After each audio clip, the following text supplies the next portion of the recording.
all of us, when it comes to selling products and services to people, are novices. Because if you look at selling in terms of human history, it is actually brand new. This is really the story of selling. 200,000 odd years, and for the first 190,000 years, we were hunter-gatherers. And perhaps the only selling that went on at all was when a man went up behind someone and knocked them over the head with a club and then dragged her off. The realm of buying things was really only ever for the very rich up until about a couple of hundred years ago. Over those 200 years, there have been 5 real changes in the way that things are sold. Da da da da da da da da. Well, the place looks wonderful from here, and you folks look wonderful from here. And seeing you there with a smile on your face makes me shout, this must be the place. You should buy some of my boilers, they're the greatest boilers around. Music Man went out and he put on a show. He would get out the crockery. He didn't know much about it. He simply put on a show.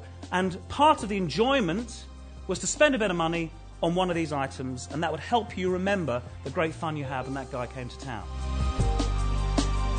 16.4 litres a minute goes through the machine.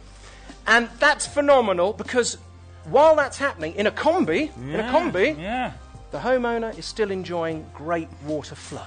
Now, the animated catalogue comes from the period around the turn of the last century where all of a sudden new products are coming in. So we've got mixers and refrigerators and cars and brand new technical products that people didn't really understand. So the focus is very much on the product. I'm here to help you discover a whole new world of water-related comfort. Go on. Well, imagine this. All of your students in your new accommodation block enjoying hot water whenever they need it. They're going to be absolutely delighted to pay your not inconsiderable live-in fees of around £6,000 per year. The outcome, magic formula in context, is 40s, 50s America, huge advertising. The best advertising creates an image in our mind of how our lives will be transformed when we buy that product. 3 things, Michelle, that are going to solve all your problems. Any marketing person will tell you that people buy cures, not preventatives. And yet you're trying to sell a preventative. Well, you need to get out of that mindset. Solving people's problems, getting them to tick off the major problems so they can see that this is a no-brainer. Who takes care of your car parts? Why'd you ask that? Well, I've just parked up, and I'm afraid the surface is shocking. There's potholes everywhere. People are tripping over. I mean, no wonder all your beds are full. They've all got broken ankles. You should be interested in the welfare of your clients in a sphere slightly outside of your expertise. So you've probably already influenced them with your personality. You've probably already impressed them with your product knowledge.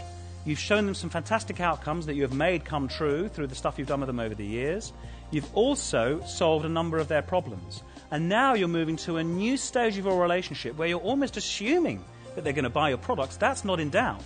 But what you're also doing is giving them really useful advice so that that locks in that relationship for the long term.